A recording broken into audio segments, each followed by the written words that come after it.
नमस्कार दोस्तों, आप सबका स्वागत है daily current affairs explain by Kush Pandey में। और आज हम बात करेंगे 3 और 4 सितंबर की करंट अफेयर्स के बारे में। जो लोग पहली बार आए हैं, इस सेशन के अंदर हम डिस्कस करते हैं करंट अफेयर्स को माइंड मैप्स के ज़रिए।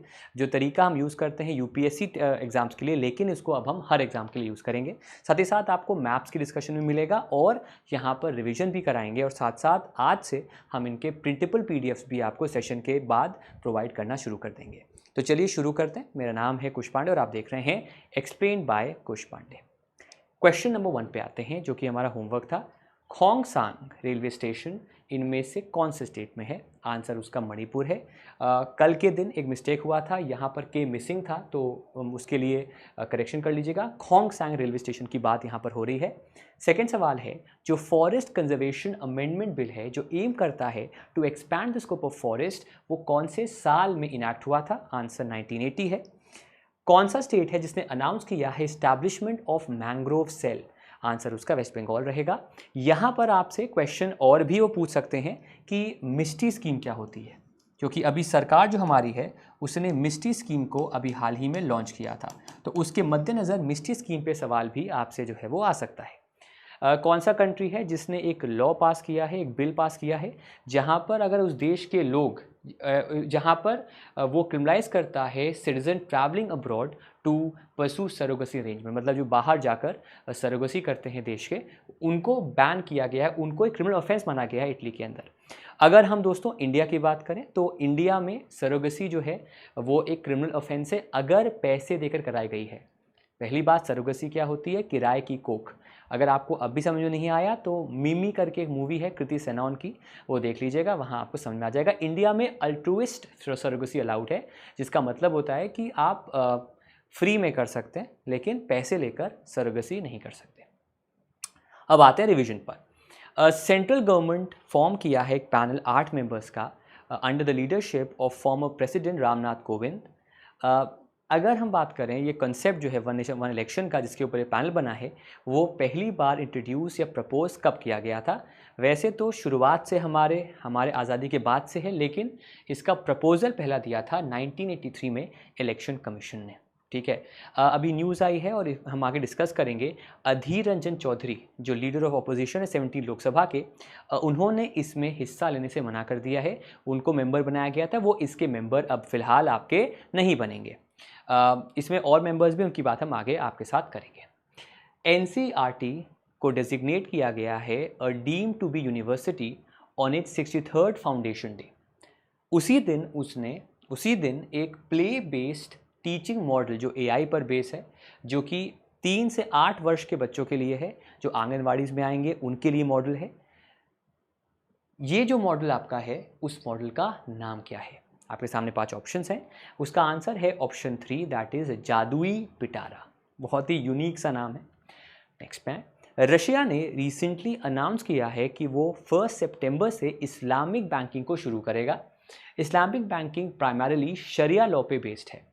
इनमें से कौन सा स्टेटमेंट आपका इस्लामिक बैंकिंग के साथ सहमत नहीं है, या it is incorrect regarding the Islamic banking?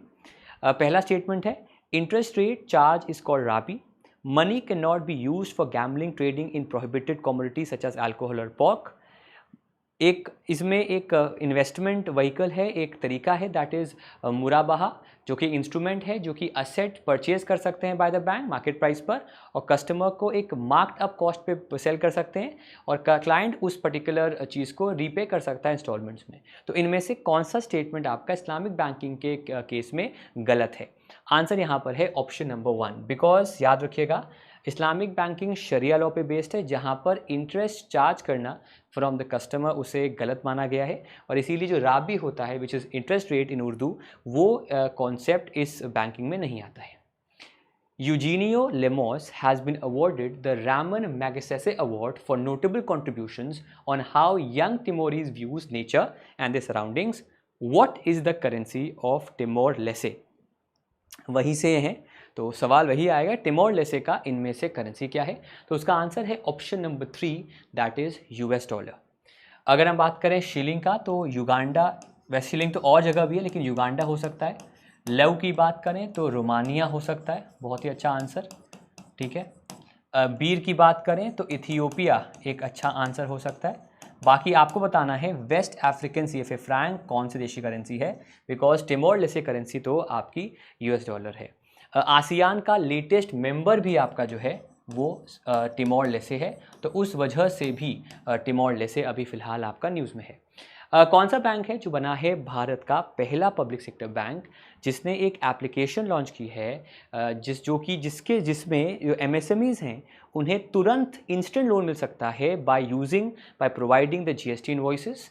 उस पर्टिकुलर बैंक का नाम है PNB और उस एप्लीकेशन का नाम है आपका GST सहाय। ये ऐसा लॉन्च करने वाला इंडिया का ये पहला आपका पब्लिक सेक्टर बैंक है। अब आते हैं हमारे आज के राष्ट्रीय खबरों पे। पहली बड़ी खबर, और ये खबर पे हम आगे चर्चा करते रहेंगे, आपको कल से इस पे वीडियोस मिलते रहेंगे।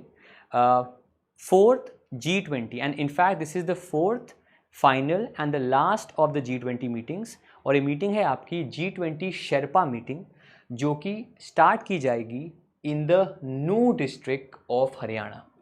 अगर आप मेन स्ट्रीम मीडिया देखते हैं, इनफैक्ट अगर आप यूट्यूब न्यूज़ देखते हैं जो एग्जामिनेशन ओरिएंटेड नहीं होती है, तो आप इस वर्ड से वाकिफ़ होंगे, या फिर अगर आप पेपर पढ़ते होंगे या आसपास बातचीत भी करते होंगे तो इस डिस्ट्रिक्ट से आप वाकिफ़ होंगे। इस डिस्ट्रिक्ट को लेकर पिछले काफ़ी समय में काफ़ी गहमा गहमी इस डिस्ट्रिक्ट में हुई है बिटवीन कम्युनिटीज़, तो वहाँ पर ये कराना एक मैसेज भी है कि एवरीथिंग इज़ इन ऑर्डर। और यहाँ पर ये आपका 3 सितंबर को जो है वो आपका शुरू हुआ है।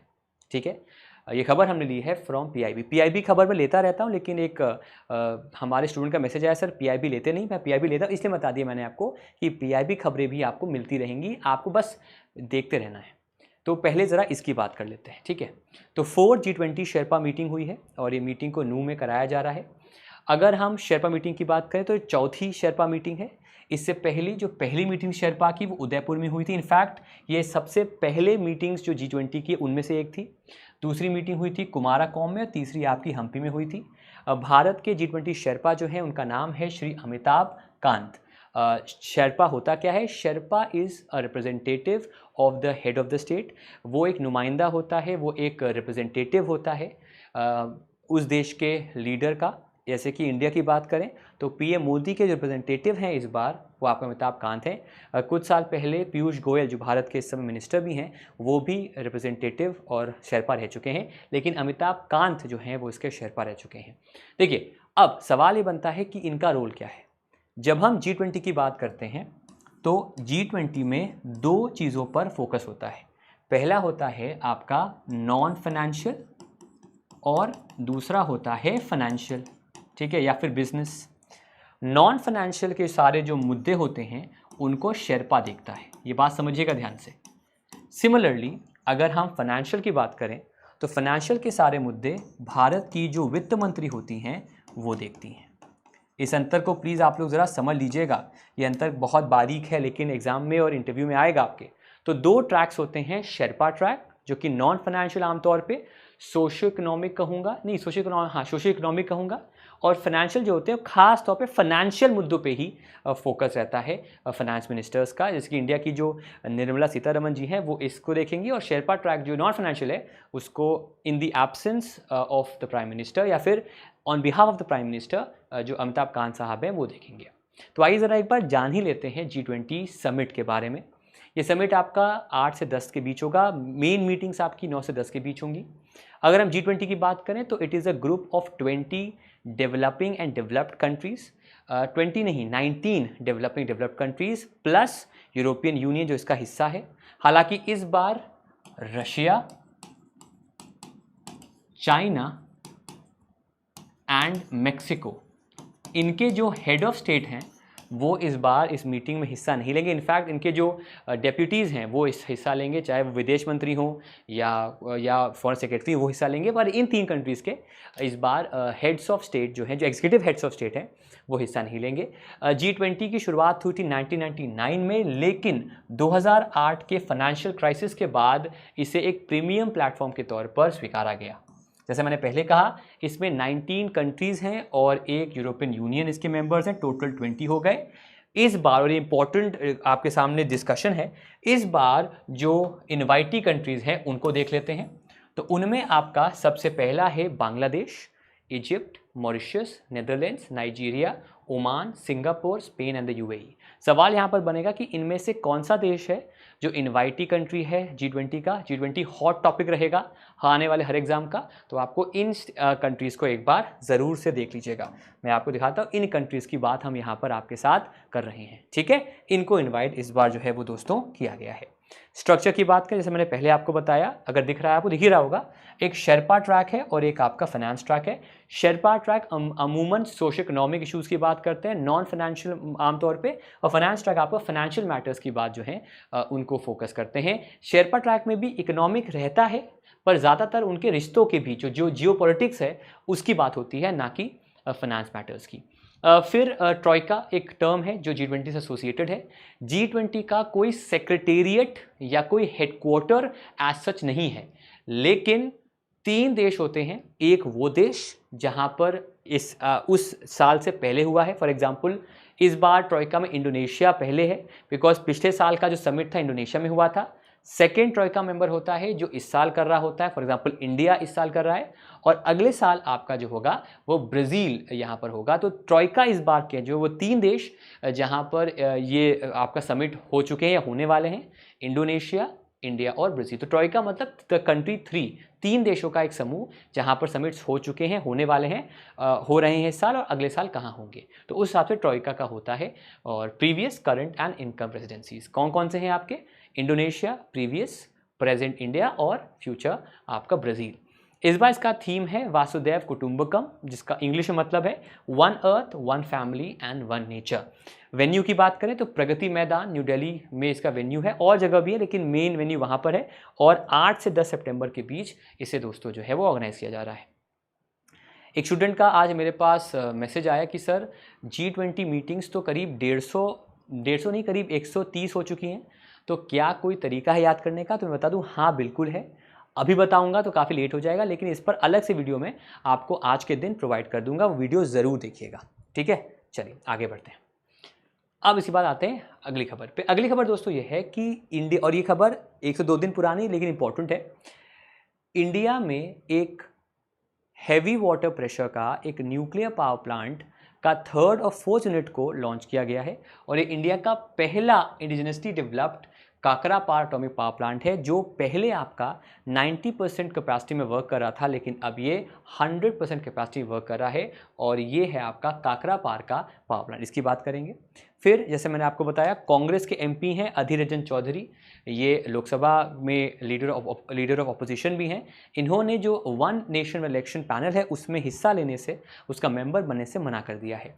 फिर मुझे अच्छा लगा देख के कि न्यूज़पेपर पे जो रिपोर्ट आई वो बाद में आई, और पहले हमने आपको बता दिया इस शो के अंदर, आज से 2 से 3 दिन पहले वो रिपोर्ट थी, the 6 census on minor irrigation schemes. The Hindu में रिपोर्ट आई है कल के दिन, मतलब संडे को रिपोर्ट आपकी पेश हुई थी, जहां पर 3/4 इंडिया का जो इरिगेशन सोर्सेज हैं वो अभी भी बिजली पर चलते हैं, ऐसा इस रिपोर्ट में कहा गया है। लेकिन इस रिपोर्ट में अच्छी बात क्या है, ऑब्वियसली बात द हिंदू न्यूज़पेपर है, अच्छी बात क्या है कि इसमें उन्होंने कंपैरिजन किया। उन्होंने कहा है कि रिपोर्ट आपकी 2017 की है, और अब इनमें काफ़ी अंतर आया है। अब इरिगेशन के जो स्कीम्स हैं वो इलेक्ट्रिसिटी पर उनका जो एक डिपेंडेंस है वो कम हो रहा है, इसकी बात भी करेंगे। फिर शांता तोटम, इनको ऑनर किया गया है with the world innovation award BRICS innovation forum में। चलिए शुरू करते हैं, 1 बाय 1 स्टार्ट करते हैं। सबसे पहले दोस्तों आते हैं हमारे अब काकरापार पे। तो काकरापार पे जो आपका बना है that is the Kakrapar atomic power plant 3 और 4। इसकी कैपेसिटी है आपकी 700 मेगावाट की, और एक काकरापार जो है वो आपका गुजरात में है। इसके अलावा जो NPCIL है that is the nuclear power corporation of India limited, वो 2 जगह और 700 मेगावाट के हाई प्रेशर वाटर प्लांट्स बना रहा है। जो आपके हैं, पहला है रवत भाटा राजस्थान में, और गोरखपुर हरियाणा में ऑलरेडी यहाँ पर हैं, लेकिन यहाँ पर 700 मेगावाट के बन रहे हैं। इसके अलावा टोटल 10 ऐसे प्रेशर हाई वाटर रिएक्टर्स बनाने हैं इनको, जिनमें से 10 प्लांट्स बनेंगे, लेकिन वो बनेंगे 4 लोकेशन पर, ठीक है। लोकेशन कौन कौन सी है? गोरखपुर हरियाणा, फिर चुटका MP, माही बंसवाड़ा राजस्थान और काइगा कर्नाटका, यहाँ पर इनको बनाने वाले हैं। तो मैं रिपीट फिर से कर दूँ आपके लिए, पहला हमें मिल चुका है, पहला हमारा प्रेशर हाई वाटर रिएक्टर जो कि है आपका इन काकरापार। अब जो आपका अगला बनेगा वो बनेगा रवत भाटा गोरखपुर में, लेकिन टोटल 10 प्लांट हैं, जिनमें से 4 आपके जगह पर प्लांट हैं, गोरखपुर, चुटका, माही बंसवाड़ा और काइगा। ठीक है जी, यहाँ पर आगे चल के हम इन प्लांट्स को और बनाएंगे। शांता तोटम ये कौन है? ये दोस्तों तेलंगाना सरकार में चीफ इनोवेशन ऑफिसर हैं, CIO हैं, और इन्हें दिया गया है world innovation award at the first ever BRICS innovation forum, जो कि मॉस्को में आपका दोस्तों जो है वो कराया गया है। ब्रिक्स मतलब Brazil, Russia, India, China, south Africa. ये अवार्ड दिया गया है उनके आउटस्टैंडिंग काम के लिए जो उन्होंने किया है रिगार्डिंग सस्टेनेबल डेवलपमेंट गोल 4। याद रखिएगा ये SDG 4 है, और SDG 4 जो है वो फोकस करता है कि इंक्लूसिव मतलब सबके साथ, इक्विटेबल सबके लिए बराबर, quality education and promote life long opportunity for all, मतलब सबके लिए, सबको इंक्लूड करके एक समान एजुकेशन प्रोवाइड करना और लाइफ लॉन्ग अपॉर्चुनिटीज़ को सबको प्रोवाइड करना। उस गोल पर इनके काम के लिए इनको ये सम्मान मिला है। अगर हम इस अवार्ड की बात करें तो इसे ऑर्गेनाइज किया था वर्ल्ड ऑर्गेनाइजेशन फॉर डेवलपमेंट ने, जो कि अंतर्राष्ट्रीय NGO है, और इन्होंने ऑर्गेनाइज किया था with special consultative status from the United nation economic social council. तो ये अवार्ड इसने किया था, और इसमें तेलंगाना के जो CIO हैं उनको ये सम्मान जो है SDG 4 को पूरा करने के लिए मिला है। मैंने पहले बताया है आपको 17 सस्टेनेबल डेवलपमेंट गोल्स हैं, 17, जिनको 2030 में हमें अचीव करना है। उनमें से एक गोल उनके काम के लिए मिस शांता जो हैं उनको ये सम्मान जो है वो दिया गया है। अब दोस्तों एक स्टेटमेंट आया है, इनफैक्ट एक रिपोर्ट आई है, that is the 170th report of the law commission of India. इस रिपोर्ट में एक स्टेटमेंट दिया गया, उसको मैं पढ़ना चाहूँगा आपके लिए। It is true that we cannot conceive or provide for all situations and eventualities that may arise, whether on account of the use of Article 56, which of course has come down substantially after decision of Supreme Court in the SR Bommai Union of India case. Yet the holding of a separate election to Legislative Assembly should be an exception, not the rule. इनका कहने का मतलब यह है इस report का कि अलग से चुनाव कराना, अलग से लोकसभा, अलग से विधानसभा चुनाव कराना एक्सेप्शन होना चाहिए।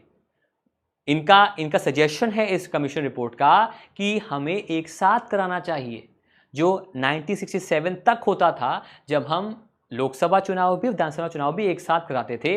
ये इस रिपोर्ट में कहा गया है। तो ये बड़ी खबर चल रही है, और इसी वजह से ये जो रिपोर्ट है इसका आना बहुत इंपॉर्टेंट है, इसका मेंशन करना बहुत इंपॉर्टेंट है।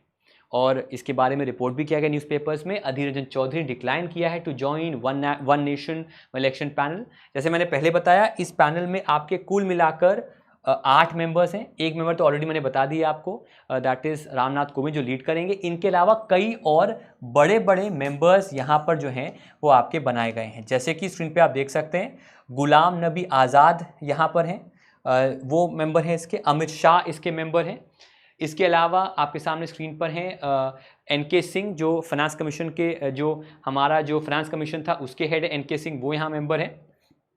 Senior advocate Harish Salve, former Lok Sabha secretary Subhash ji Kashyap, ऊपर दिया हुआ फोटो, और former chief election commissioner Sanjay Kothari, ये यहाँ पर हमारे जो मेंबर्स हैं, ये सुभाष जी कश्यप हैं और ये NK सिंह है। टोटल 8 मेंबर्स इस पैनल में हैं, लेकिन इनमें से एक ने, जो लीडर ऑपोजिशन है, उन्होंने इसका मेंबर बनने से मना कर दिया है। ठीक है, तो ये एक इवॉल्विंग रिपोर्ट है, इस पर हम आगे भी बात कर सकते हैं। फिर जैसे मैंने आपको बताया था, according to the observation done by the Hindu newspaper in the 6th census of the minor irrigation schemes, उसमें ये पाया गया है कि according to this गणना 3/4 जो इंडिया के इरिगेशन सोर्सेज हैं वो बिजली पर चलते हैं। ठीक है, ये यहाँ पर कहा गया है। इसमें जैसे मैंने आपको पहले बताया था, यूपी आपका नंबर 1 पे है, जहाँ पर मैक्सिमम आपकी ये जो आपकी स्कीम्स हैं यूपी में है, जहाँ पर 17.2% स्कीम्स आपकी यूपी में है। सेकेंड नंबर पे आपका महाराष्ट्र है 15.4% से, थर्ड पे 9.9 से मध्य प्रदेश है, फोर्थ पे तमिलनाडु है, एंड फिफ्थ पे आपका तेलंगाना। ये टॉप 5 हैं in terms of the migration schemes. कहाँ पर कितनी स्कीम्स हैं? मैक्सिमम स्कीम्स आपके यूपी में है, फिर महाराष्ट्र, एमपी और फिर तमिलनाडु एंड तेलंगाना। जैसे कि इस रिपोर्ट में जो स्टडी की है द हिंदू ने, उसमें ये पाया गया है कि 76% रिसोर्सेज मतलब 3/4 अभी बिजली पर चलते हैं। 3/4 जो स्कीम्स हैं इरिगेशन की, माइग्रेशन की, बिजली पर चलती हैं, लेकिन ये रिफ्लेक्शन प्रेजेंट स्टेट का नहीं है, बिकॉज ये जो डेटा है वो आपका 2017-18 का है। इनफैक्ट ग्राउंड वाटर का डोमिनेंट सोर्स है डगवेल, उसमें भी कमी आई है। डगवेल्स जो वो स्कीम जिसमें डगवेल का इस्तेमाल होता है वो अब 87 वो आपका 82 लाख हैं, लेकिन अगर हम 5वें सेंसस की बात करें तो उसमें 87 लाख थी।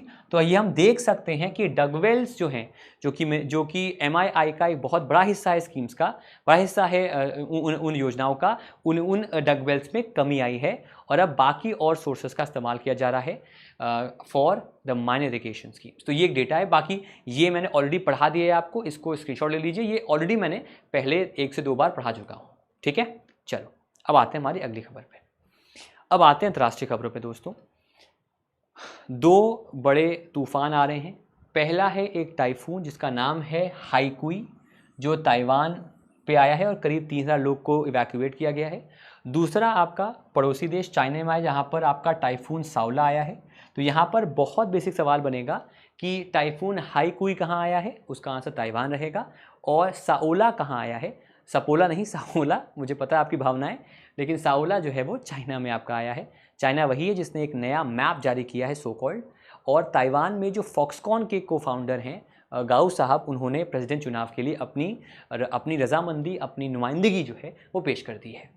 फिर दोस्तों गबोन, अगेन एक अफ्रीकन देश है, जहाँ पर पिछले कुछ दिनों से खबरें आ रही थी कि वहाँ के जो सिटिंग प्रेसिडेंट हैं, 3rd टाइम प्रेसिडेंट हैं, उनको हटा दिया गया है। वहाँ पर कू या तख्ता पलट हो गया है और वहाँ के जो आर्मी ऑफिसर्स हैं उन्होंने चुना है अपने ही लीडर जनरल ब्राइस ओलिगोई निगुएमा को अपना नया लीडर। इसकी बात आगे करेंगे।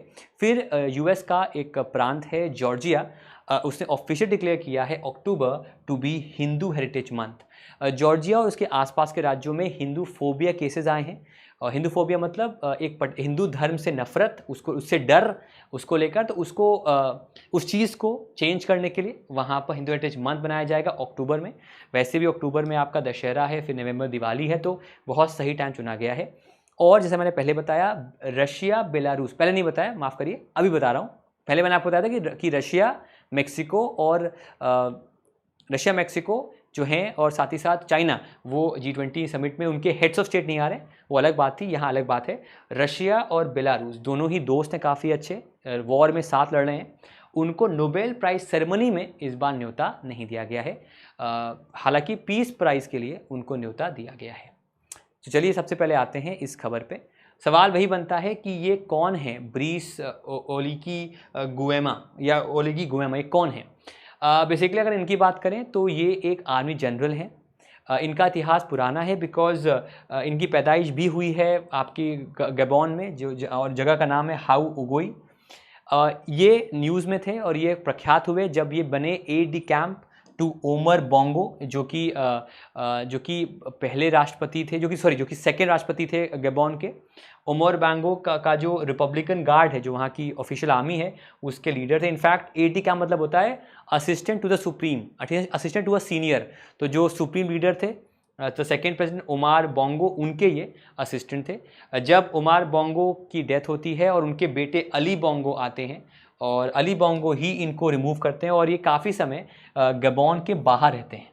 इस बार जब चुनाव होते हैं, चुनाव जीतते हैं ये वे 64.27% वोट्स, लेकिन जो वहाँ की आर्मी है वो उस देश पे कब्जा कर लेती है, तख्ता पलट कर लेती है। इसलिए ये आपके दोस्तों जो हैं वो न्यूज़ में बने हुए हैं। ठीक है, गबोन की ऑलरेडी हम बात कर चुके हैं। ये गबोन का आपका रहा लिबरविल कैपिटल है, CFA फ्रैंक करेंसी है। फिर आपका डेमोक्रेटिक ऑफ कॉन्गो है, किंशासा फ्रैंक कैपिटल करेंसी है। रिपब्लिक कॉन्गो है, ब्राज़ीविल CFA फ्रैंक करेंसी है। कैमरून है, याउंडे CFA फ्रैंक करेंसी है। और ये ऑलरेडी मैंने आपको यहाँ पर बता दिया है। ठीक है जी, तो ये तो ऑलरेडी हम डिस्कस कर चुके हैं। इस पर और डेवलपमेंट आएगा तो हम बात करेंगे। इसके पड़ोस में नाइजर में भी, इसके आसपास, अफ्रीका में ही एक और देश है जहाँ नाइजर है, वहाँ पर भी अब आपका तख्ता पलट हो चुका है। तो वो भी एक डेवलपिंग खबर है with regards to Africa. Africa वैसे भी ये बहुत आम बात है, वहाँ पर कू या तख्ता पलट होते रहते हैं, जैसे कि हमारे पड़ोसी देश पाकिस्तान में होते रहते हैं।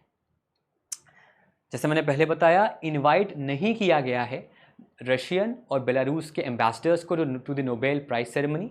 ये सेरेमनी आपकी स्टॉकहोम स्वीडन में सेरेमनी आपकी होगी और वहाँ पर इनको जो है वो न्योता नहीं दिया गया है, ठीक है। और इन्होंने यही काम किया है विद ईरान एज वेल। तो ईरान, बेलारूस और रशिया, इन तीनों देशों के एम्बेसडर्स को न्योता नहीं मिला है। Russia, Belarus for the obvious reason because of the Ukraine war, लेकिन ईरान को लेकर इसलिए बिकॉज ईरान में एक फेमिनिस्ट मूवमेंट चल रहा है। इनफैक्ट वहाँ पर रिलीजियस जो अपैरल्स हैं उनको लेकर उनके अगेंस्ट रिवोल्ट चल रहा है, जहाँ बुर्का बैन को लेकर या बुर्के को लेकर वहाँ पर रिवोल्ट चल रहा है। तो ईरान को इस वजह से भी जो है दोस्तों वहाँ पर नहीं बुलाया गया है और ये 3 देश हैं जो इस बार नोबेल प्राइज सेरेमनी में हिस्सा नहीं लेंगे। अब आते हैं साइंस एंड टेक पे। साइंस एंड टेक पे आज 2 बड़ी खबरें हैं, 2 ही खबरें हैं जो बड़ी हैं। पहला है रिगार्डिंग दी आदित्य L1 और दूसरा है चंद्रयान 3। पहले बात करते हैं आदित्य L1 का। आदित्य L1 का जो पहला अर्थ बाउंड मनूवर है वो सक्सेसफुल रहा है। इसकी जानकारी सुबह मिल गई हमें 11 बजे के आसपास, और ये पहला मनूवर, ऐसे और मनूवर्स भी होंगे। अगर आपको जानना बेसिकली होता क्या है, मान लेते हैं ये आपका अर्थ है और यहाँ से आपका प्रक्षेपण हुआ है, यहाँ से आपका लॉन्च हुआ है, लेट्स सी आदित्य L1, ठीक है। लेकिन अभी भी ये जो आदित्य L1 होगा ये मनूवर करेगा और जो अर्थ की जो ऑर्बिट है उसको उससे थोड़ा और दूर जाता रहेगा, और जब वो एक पॉइंट तक पहुँचेगा तब जाके जो वो हेलो ऑर्बिट है और वहाँ पर जो L1 पॉइंट है वहाँ पर पहुँचेगा। तो अभी ये पहला मनूवर जो है कर रहा है, उसके बाद जैसे मनूवर करेगा, जैसे ही जो अर्थ का स्फीयर ऑफ इन्फ्लुएंस है ना, खास तौर पे जो इन्फ्लुएंस है, जो ये पुल है अर्थ का, उससे बचने के लिए, उसको मिनिमाइज करने के लिए ये आपके मनूवर्स करता रहेगा। ये तब तक करेगा जब तक कि ये इस SOI से, स्फीयर ऑफ इन्फ्लुएंस से हट जाता है। फिर ये आपका जाएगा क्रूज फेज में। क्रूज फेज के बाद ये यहाँ पर ऑर्बिट करेगा इन द हेलो ऑर्बिट, और फिर वहाँ पर जाकर L1 पॉइंट पर जाएगा जहाँ से वो कंटिन्यूसली स्टडी करेगा। टोटल टाइम लगेगा L1 ऑर्बिट तक पहुँचने में, L1 पॉइंट तक पहुँचने में 125 डेज का, एंड उसमें पहली शुरुआत अब दोस्तों जो है वो आपकी हो चुकी है। इसकी बात भी आगे करेंगे। फिर इसरो ने कहा है कि जो चंद्रयान 3 का रोवर है प्रज्ञान, उसने अपना काम कर दिया है। जो 3 इम्पॉर्टेंट हमारे मुद्दे थे, पहला लॉन्च का, दूसरा लैंड कराना, सॉफ्ट लैंडिंग कराना, तीसरा रोवर का स्टडी करना, वो सारा कुछ हो चुका है और जो टारगेट है वो ऑलरेडी अचीव हो चुका है। लेकिन दिल तो बच्चा है जी, लेकिन मन तो बहुत कुछ करता है। तो अभी they have continued the engine of the Pragyan, लेकिन अब वो इनएक्टिविटी नहीं कर रहा है। It is in a semi morbid state, और 22 सितंबर को फिर से उसको स्विच ऑन करेंगे और उम्मीद कर रहे हैं कि वो स्विच ऑन हो जाएगा और ये और एक्सपेरिमेंट कर पाएंगे। अगर वो हो जाता है वेल एंड गुड, नहीं हो जाता है तो ये एक मॉन्यूमेंट की तरह हमारा जो है वो मून पे रहेगा। ऐसी जानकारी ISRO ने दी है। अगर नहीं भी करेगा टेंशन की बात नहीं है, क्योंकि इसने अपना पूरा काम कर लिया है। इसके आपके 2 जो पेलोड थे, एक APXS और एक लिप्स। APXS का फुल फॉर्म है alpha particle ray X ray spectrometer, और LIBS laser induced breakdown spectroscopy. इन दोनों ने ये वेरीफाई कर दिया है कि भाई वहाँ पर सल्फर का प्रेजेंस है, एल्युमिनियम, क्रोमियम का प्रेजेंस है। इसकी जानकारी इसने ऑलरेडी हमें जो है वो दोस्तों दे दी है, ठीक है। और अभी जब ये मॉर्बिड स्टेट में भी रहेगा तो भी जो इन्फॉर्मेशन है इन पेलोड से, वो डेटा आपका विक्रम लैंडर के ज़रिए हमारे स्पेस स्टेशन, हमारे जो अर्थ का ग्राउंड स्टेशन है वहाँ पर लगातार आता रहेगा। एक और जानकारी मिली है दोस्तों कि ISRO ने ये जानकारी दी है कि रोवर ने जो लूनर सरफेस है उस पर 100 मीटर्स ट्रैवल भी कर लिया है, जो कि अपने आप में एक रिकॉर्ड है, ठीक है। तो ये जानकारी यहाँ पर प्रोवाइड की है। फिर बात करते हैं दोस्तों हम पहले पार्ट की आदित्य L1 की। तो स्क्रीन पे आप देख सकते हैं, जैसे मैंने पहले बताया कि उसने जो पहला मनूवर है वो ऑलरेडी कर लिया है, और अब उसका जो नया ऑर्बिट है वो है आपका 245 किलोमीटर्स का बाय 2249 किलोमीटर्स। अगला मनूवर आपका जो होगा वो 5 सितंबर को होगा करीब 3 बजे। 4 ऐसे मनूवर्स जो है ऑर्बिटल मनूवर्स अर्थ ये सैटेलाइट करेगा और फिर जाकर ये लैग्रांज पॉइंट 1 पहुंचेगा 125 दिनों के अंदर। और ये सारी जानकारी जो है और ये सारा जो मनूवर कराने में हेल्प कर रहा है that is the ISRO telemetry tracking and command network, also known as ISTRAC, जो कि आपका बेंगलुरु में दोस्तों बेस्ड है। ये लैब जो है, ये जो ऑर्गेनाइजेशन है वो इसको कराने में हेल्प कर रहा है। तो स्क्रीन पे भी दोस्तों अच्छा आप देख चुके हैं। बाकी ये आपके सामने एक इमेज भी पेश की थी वीकेंड में ISRO ने, जहाँ पर प्रज्ञान रोवर कहाँ है, विक्रम लैंडर कहाँ है, शिव शक्ति पॉइंट वहीं पर है जहाँ पर विक्रम लैंडर आया है। इसकी जानकारी यहाँ पर जो है इमेज के जरिए हमें प्रोवाइड की थी। अब आते हैं डिफेंस करंट अफेयर्स पे। वेस्ट बंगाल में दोस्तों एक आपका एक रेल सिस्टम है जिसका नाम है तीरथगढ़। ठीक है, तीरथगढ़ रेल सिस्टम ने लॉन्च किया है diving support craft DSC-A20 Indian navy के लिए। स्क्रीन पे आप देख सकते हैं ये लॉन्च किया गया है तीरथगढ़ शिपयार्ड में जो कि वेस्ट बंगाल में है। और ये पहला वेसल है आउट ऑफ द 5 वेसल जिसे TSL डिलीवर करेगा और इसका बजट है आपका 175 करोड़ का। अब DSC बेसिकली है क्या? देखिए, DSC एक वाटर क्राफ्ट है जो कि डाइविंग ऑपरेशंस में हेल्प करेगा। इस वाटरक्राफ्ट का जो लेंथ है वो 30 मीटर्स का है, इसका डिस्प्लेसमेंट 300 टन्स का है और ये सारा का सारा जो 5 वेसल्स हैं वो अगले साल, अगले फाइनेंशियल ईयर तक हमें मिल जाएंगी। अगर हम TSL की बात करें that is Tirathgarh shipyard limited, तो वो आपका शुरू हुआ था 97 में और उसका जो बेस लोकेशन है वो आपका कोलकाता है। तो तीरथगढ़ शिपयार्ड लिमिटेड ने प्रोवाइड किया है the first ever diving support craft DSC-A20 for the Indian navy. अगर आपको याद होगा तो कुछ दिन पहले महेंद्रगिरी जो प्रोजेक्ट 17A स्टेल्थ फ्रिगेट था उसको भी लॉन्च किया गया था माज़ागांव डॉक्स मुंबई में, और वो 7th and last stealth guide stealth frigate है और प्रोजेक्ट 17A, तो उस वजह से भी इंडियन नेवी न्यूज़ में थी। अब आते हैं बैंकिंग पे। अगर आपको थोड़ा सा भी आइडिया है तो फ्लिपकार्ट का जो मेजॉरिटी स्टेक होल्डर है, इनफैक्ट 77% जो ओनर है वो आपका दुनिया की सबसे जो बड़ी कंपनी है, सबसे प्रॉफिटेबल वैल्यूड कंपनी में से एक जो है वो है वॉलमार्ट, वो है। वॉलमार्ट ने वैसे भी ऐलान किया है कि आने वाले महीनों में फ्लिपकार्ट को वो IPO लॉन्च करेगा, उसकी लिस्टिंग करेगा, वो उसने ऑलरेडी कह दिया है। तो उसके लिए उसने एडिशनल $3.5 बिलियन यूज़ किए हैं for acquiring more stake in Flipkart. ठीक है, ये है नंबर 1। नंबर 2 मैंने आप वर्ड यूज़ किया IPO क्या होता है? Initial public offering. IPO को लेकर भी अपडेट आया है अगस्त महीने में।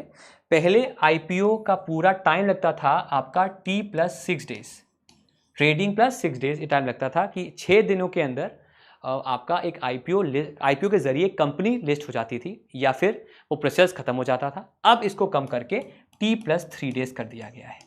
ठीक है, तो उसको देखते हुए कि लिस्टिंग अब बेटर हो गई है, इनफैक्ट लिस्ट हम कर सकते हैं अब आसान तरीके से, और ज़रूरी भी है फ्लिपकार्ट के लिए बिकॉज अभी प्रॉफिटेबल है।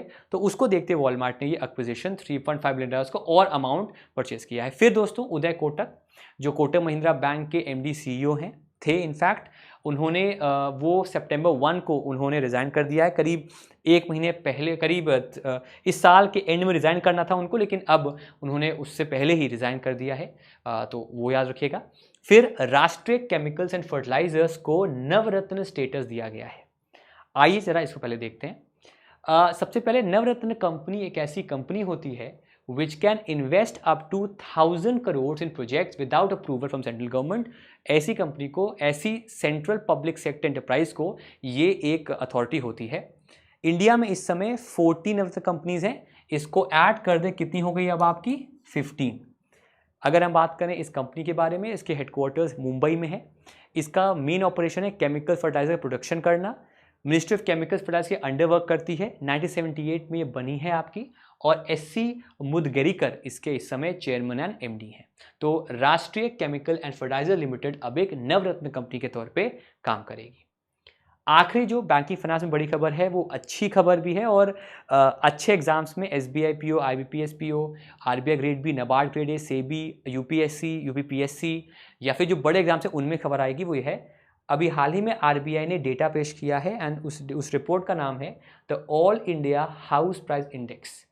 इसमें कहा गया है in the first quarter of financial year 24 जो हाउस प्राइस इंडेक्स है उसमें 5.1% का ग्रोथ हुआ है। आइए ज़रा इसको पहले देखते हैं। According to the all India house price index, April June quarter में इन द फिजिकल ईयर 23-24 जो हाउस प्राइस इंडेक्स है, जो प्राइजेस हैं in fact on an aggregate basis houses के, उनमें ग्रोथ आया है ऑफ 5.1%। अब आपका सवाल आएगा क्या सर ये इंडिया का है, तो मैं आंसर बोलूँगा हाँ इंडिया का है, लेकिन इनमें हमने 10 शहरों को लिया है ताकि हम एक आइडिया लगा पाएँ। कुछ शहर ऐसे हैं जो मेट्रो सिटीज़ हैं, कुछ सेमी मेट्रो हैं और कुछ आपके अपकमिंग सिटीज़ हैं जहाँ पर ग्रोथ हो रही है, तो उन सिटीज़ को लेकर ये इंडेक्स बनाया गया है। आप मेरे सेशन देख रहे हैं तो टेंशन मत लीजिए, ऐसे हवा बात नहीं करूँगा, मैं आपके लिए पेश किया है माइंड मैप। न्यूज़ में क्यों है? आरबीआई ने कहा है कि 5.1% का ग्रोथ आया है ईयर ऑन ईयर इंक्रीज पर all India house price index का।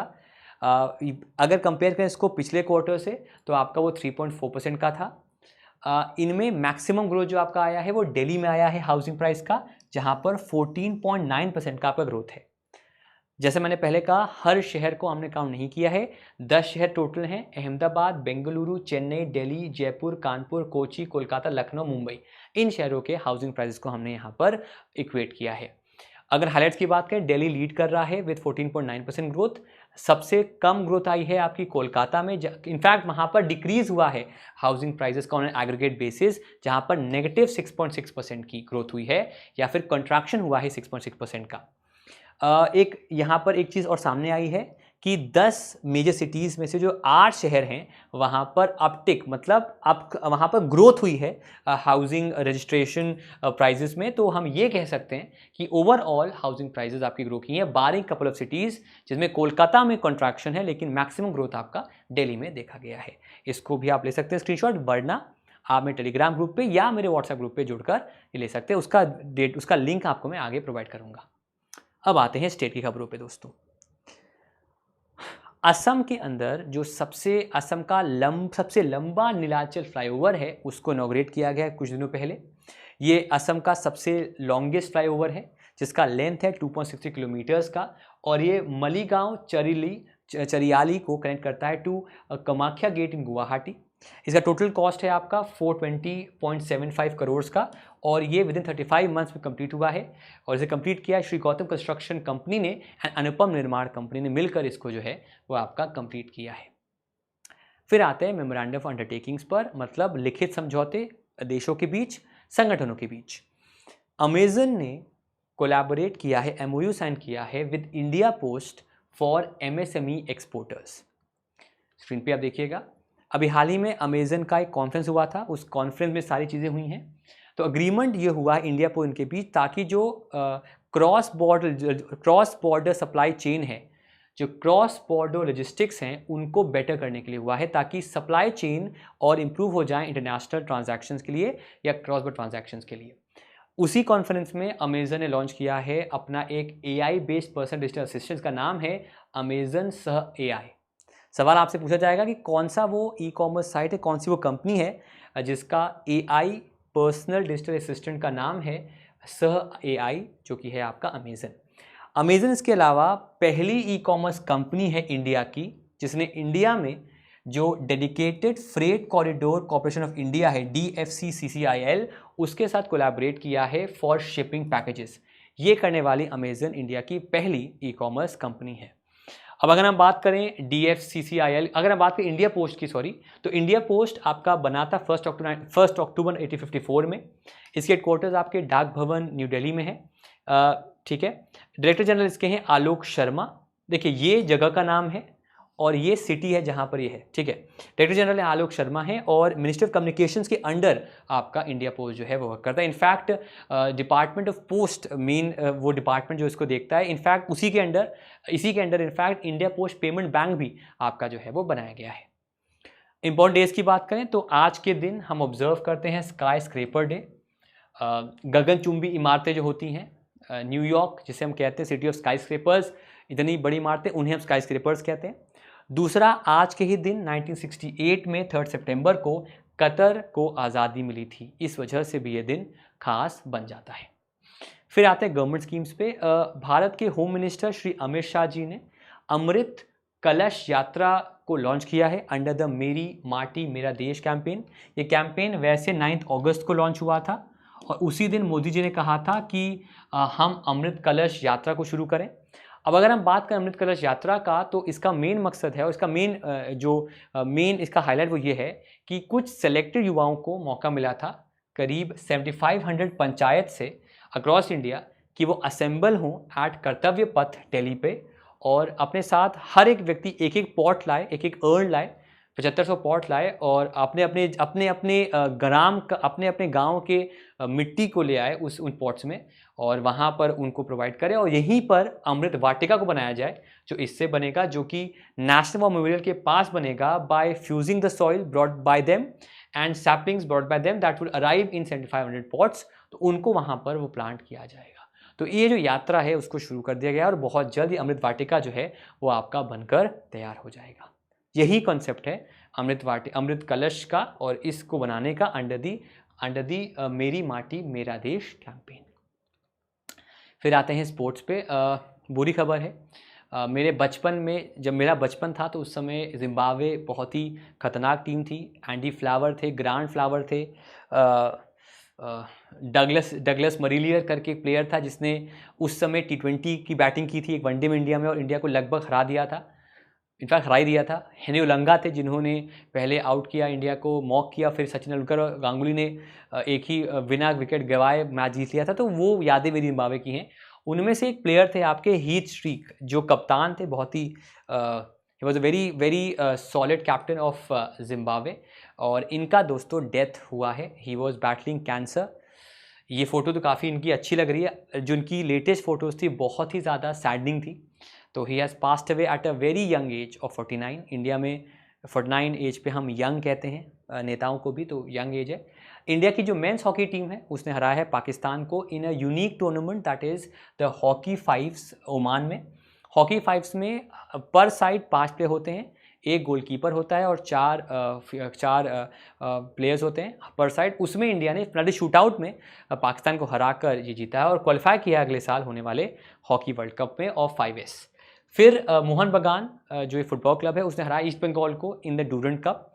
डूरंट कप दोस्तों फुटबॉल टूर्नामेंट है, 1888 के आसपास से शुरू किया गया था, और ये इंडिया का सबसे पुराना टूर्नामेंट है फुटबॉल का, एशिया का सबसे पुराना टूर्नामेंट है, और दुनिया का 5वां सबसे पुराना स्पोर्ट्स टूर्नामेंट है जो कि है आपका डूरंट कप। उसको जीता है मोहन बगान ने। इनफैक्ट मैक्सिमम इन्होंने ही जीता है, 17 बार मोहन बगान जो है वो इस कप को जीत चुकी है। फिर दोस्तों मनीष देसाई बने हैं he has taken charge of the press information bureau, जहाँ पर हर खबर जो सरकारी मंत्रालय सरकार करती है वो खबर आपकी आती है। तो PIB के दोस्तों ये बने हैं आपके डायरेक्टर जनरल, इनका नाम मनीष देसाई है। फिर आते हैं अपॉइंटमेंट्स पे। तो पहला है वसुधा गुप्ता जी का, doctor Vasudha Gupta. She has assume the charge as a principal director general of Akashvani, जिसकी शुरुआत हुई थी 1936 में, और लोकेशन इसका दिल्ली है। फिर मैं लिख देता हूँ ऊपर आपके लिए, और ये बहुत ही वुम लुन मांग, ठीक है, श्री वुम लुन मांग वुआलनार जो हैं, he has taken charge as secretary of ministry of corporate affairs. इनका नाम देखिए यहाँ पर दिया भी हुआ है। इनका नाम दोस्तों जो है आपका दैट इज़ वू मुल मांग, ये बने हैं आपके मिनिस्ट्री ऑफ कॉर्पोरेट अफेयर्स जो हैं उसके सेक्रेटरी, ठीक है। तो ये नाम भी यहाँ पर दोस्तों जो है देख लीजिएगा। फिर आते हैं मिसलेनियस पे। तो 2 डेथ्स, 2 ऑबिचुरीज की खबर है। पहले एक बहुत ही मशहूर आपके सिंगर थे जिमी बुफे, जिनका एक हिट सॉन्ग था मार्गरीटा विले, और उनका डेथ हो गया है, और इनका हिट 1977 में आया था, और इनकी 76 ईयर्स में डेथ हो गया है। फिर एक बहुत ही इंटरेस्टिंग खबर है दोस्तों, मोहम्मद अल फायद। ये बड़ा ही कंट्रोवर्शियल कंटेंशियस नाम है। ये इजिप्ट के एक व्यवसायी थे, जिनका बेटा और प्रिंसेस डायना एक ही कार में थे जब वो कार क्रैश हो गई थी। इनका डेथ हुआ at the age of 94। Harrods department store के फॉर्मर ओनर है, फुलहम फुटबॉल क्लब के फॉर्मर ओनर हैं, और ब्रिटिश एस्टैब्लिशमेंट से काफ़ी समय लड़ते रहे बिकॉज इनको ब्लेम किया गया कि इन्होंने ही वो जो आपका कार कैसे वो कराया था। और इनके जो बेटे थे डोडी फायद, वो और प्रिंसेस डायना वो उस कार में थे, और दोनों का ही दोस्तों जो है वो डेथ हो गया था। उस कार क्रैश में, है ना, एंड इसीलिए ये काफ़ी इन्फेमस भी थे। तो इनका डेथ भी एट द एज ऑफ 94 दोस्तों अब हो चुका है। फिर आते हैं इंपॉर्टेंट ऑर्गेनाइजेशंस पे। तो जो एक ऑर्गेनाइजेशन अभी न्यूज़ में है that is the financial action task force. Corruption को टैकल करने के लिए FATF ने बयान दिया है कि वो कुछ ऐसे रूल्स बनाना चाहता है अपने मेंबर्स के लिए, ताकि जो इकोनॉमिक ऑफेंडर्स हैं, जो इकोनॉमिक फिजिटिव्स हैं, जो इकोनॉमिक भगौड़े हैं, जैसे कि नीरव मोदी हुआ या फिर विजय माल्या हुआ, उनके खिलाफ एक्शन लिया जाए। तो FATF जो है वो ऐसे रूल्स बनाना चाहता है जिससे इकोनॉमिक ऑफेंडर्स जो हैं अक्रॉस कंट्रीज़ उनको जस्टिस लाया जाए। और इंडिया की बात करें तो इंडिया में इस समय 10 ऐसे डिक्लेयर्ड इकोनॉमिक ऑफेंडर्स हैं 2018, जिनमें आपके लिकर बैरन विजय माल्या हैं, डायमंड मर्चेंट नीरव मोदी हैं, जिनको अभी इंडिया वापस लाने की कोशिश पूरी तरीके से कर रहा है। अगर FATF की बात करें, इसके हेडक्वार्टर्स आपके पेरिस में है। ये बना 89 में, मेंबर्स 39 हैं और T राजा कुमार इसके करंट आपके प्रेसिडेंट हैं। इसके हेडक्वार्टर्स जो हैं वो ये शेयर करता है with OECD, organisation for economic cooperation development. उनके साथ पेरिस में जो हेडक्वार्टर्स हैं उनको ये शेयर करता है। फिर दोस्तों स्टैटिक जीके में आज का स्टैटिक जीके है regarding state language of Tripura, जिसका नाम है कोकबोरोक। कोकबोरोक को लेकर खबर ये आई है कि करीब 260 के आसपास के लोगों को डिटेन किया गया है, त्रिपुरा स्टूडेंट्स को, क्योंकि वो स्ट्राइक कर रहे थे demanding the Roman script of Kokborok, कि इसकी रोमन स्क्रिप्ट में जो है कोकबोरोक को पढ़ाया जाए। इस वजह से ये आपकी जो लैंग्वेज है वो न्यूज़ में है। ये लैंग्वेज जो है वो त्रिपुरा से ओरिजिन करती है। इसका मीनिंग क्या है? कोक का मतलब होता है वर्बल और बोरोक का मतलब होता है ह्यूमन। ये Tibetan Burman group of languages में आती है और पहली बार इसको रिटन लैंग्वेज में पहली बार रिटन लैंग्वेज में इसे लिखा गया इन 1897 और ये त्रिपुरा की स्टेट लैंग्वेज भी है। तो उसको लेकर अभी खबर बनी हुई, इसलिए मैंने ये सही समझा, और कोकबोरोक अभी आपके इसी वजह से न्यूज़ में है। अब आते दोस्तों हमारे होमवर्क पे। ऑपरेशन मुस्कान अभी हाल ही में न्यूज़ में था। किस सिटी में इसको इम्प्लीमेंट किया गया है? What is the transaction limit for small value digital payments in offline mode as September? इसमें इंक्रीज आया है। कौन से स्टेट ने इंप्लीमेंट किया है Ladli Behna scheme? Cabinet declare किया है किस डे को नेशनल स्पेस डे? आसान सवाल। कौन से कंट्री का मिलिट्री फोर्स है जिसने अनवेल किया artificial intelligence robot Valkyrie for aerial combat? ये ऑलरेडी ये सारी चीज़ें मैंने आपको पढ़ा चुका हूँ, तो इसका जवाब आप हमें कमेंट सेक्शन में बता दीजिएगा। बाकी दोस्तों अगर आपको मेरे साथ डिस्कशंस करने हैं और लेटेस्ट डिस्कशंस करने करंट अफेयर्स पे, जनरल अवेयरनेस पे, तो इसको स्कैन कर लीजिए अपने गूगल लेंस से या अपने कैमरा से, या फिर आप इस टेलीग्राम ग्रुप पे हमें जुड़ सकते हैं explain by Kush Pandey.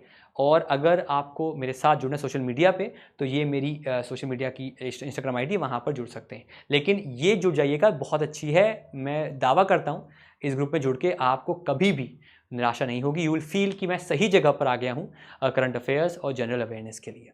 Thank you so much everyone and take care. बाकी आज इसी चैनल पर हम एक वीडियो पेश करेंगे G20 समिट मीटिंग्स को लेकर।